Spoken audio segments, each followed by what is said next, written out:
बिस्मिल्लाहिर्रहमानिर्रहीम। अस्सलाम वालेकुम। Welcome to my channel mister math. उम्मीद है आप सब खैरियत से होंगे। आइए चलते हैं अपने PPSC mathematics chain rule series के क्वेश्चन नंबर 27 की तरफ। सबसे पहले हम क्वेश्चन को समझते हैं, फिर चलते हैं इसके सोल्यूशन तरफ। क्वेश्चन कहता है कि if 18 binders bind 900 books in 10 days, how many binders will be required to bind 660 books in 12 days. तो चलें, यहाँ पे हमें तीन फील्ड दी गए हैं, बाइंडर्स, बुक्स और डेज। और हमें अगली स्टेटमेंट में बताया गया कि हमने बाइंडर मालूम करना है 600 बुक्स को जो बाइंड करेगा 12 दिनों में। तो चलें क्वेश्चन को स्टार्ट करते हैं। जो चीज़ हमें गिवन है पहले हम वो लिख लेते हैं। यहाँ पे हमें तीन फील्ड दी गई हैं। एक फील्ड दी गई है बाइंडर्स और दूसरी बुक्स और हमें तीसरी दी गई है डेज।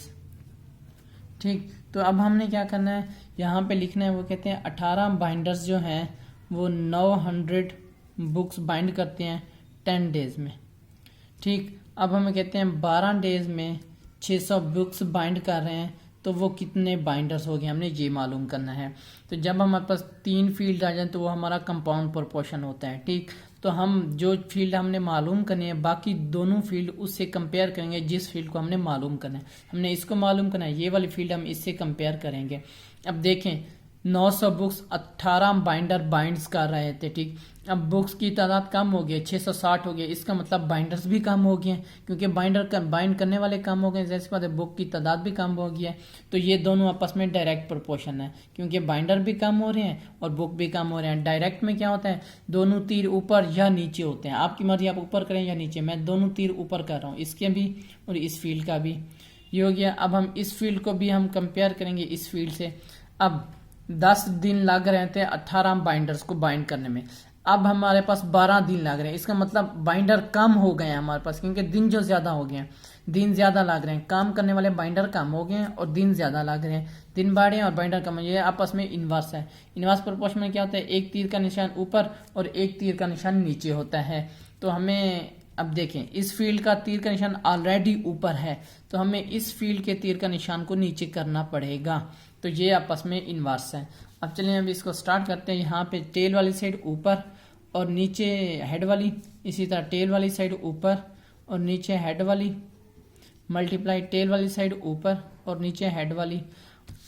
यहाँ पे 18 डिवाइड हो रहा है, उधर जाके मल्टीप्लाई हो जाएगा। x is equal to 660 divide 900 multiply 10 divide multiply 12, ये वाला, और ये इधर डिवाइड हो रहा है, इधर जाके मल्टीप्लाई हो जाएगा। तो इसको सिंप्लीफाई करते हैं। ये एक जीरो इस जीरो से कैंसिल होगी, इसकी जीरो इस जीरो से कैंसिल होगी। अब इसको 3 पर डिवाइड करते हैं, 3 3 9, 3 2 6, 3 2 6। ठीक, अब 3 1 3, 3 6 18, अब 6 1 6, 6 2 12, अब 2 और 22 रह गया है, 2 1 2 और यहाँ पर आ जाएगा 11। ठीक है, 1 1।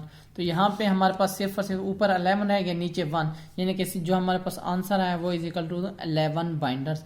तो 11 बाइंडर हमारा राइट आंसर है। ये मेरे YouTube चैनल का नेम है मिस्टर मैथ। आप मिस्टर मैथ 153 लिखें, डायरेक्ट मेरा चैनल आ जाएगा। मैंने अपने चैनल पर प्लेलिस्ट बना के रखा है जिसमें 2023, 22, 21, 20 के पीपीएससी के मॉडल पेपर सॉल्व और लिंक मैंने डिस्क्रिप्शन में दे दिया है। ये मेरे फेसबुक का पेज, आप इसको भी फॉलो करें। ये मेरी इंस्टाग्राम की आईडी, अगर आपको कोई भी इशू पेश है तो मुझे इंस्टा पर मैसेज कर सकते हैं। थैंक यू, अल्लाह हाफिज़। मिलते हैं एक और नेक्स्ट क्वेश्चन की तरफ।